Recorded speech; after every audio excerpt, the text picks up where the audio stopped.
ازاي جسمك بيعرف يوازن نفسه من غير ما تفكر؟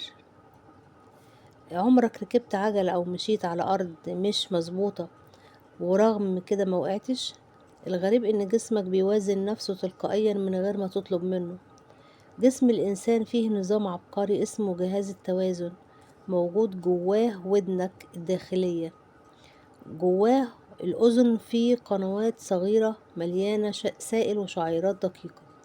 لما بتتحرك أو بتميل السائل ده بيتحرك فيدي إشارات سريعة جدا للمخ عن اتجاه جسمك. المخ بدوره بيبعت إشارات وأوامر لعضلاتك، يشد عضلة، يرخي عضلة تانية، والنتيجة إنك بتفضل واقف ومتوازن حتى من غير ما تحس. حتى وانت مغمض عينيك النظام ده بيشتغل كأنه GPS داخل جسمك. ورا أبسط حاجة زي إنك واقف أو ماشي من غير ما تقع، فيه نظام مذهل شغال طول الوقت علشان يحميك. والسؤال دلوقتي، تفتكر لو ما كانش عندنا جهاز التوازن ده هل كنا هنقدر نعيش حياتنا بشكل طبيعي؟ سبحان الله. مستنية أعرف رأيكم وصلوا على الحبيب. كانت معاكم جدة ملك، وسلام يا حبايبي.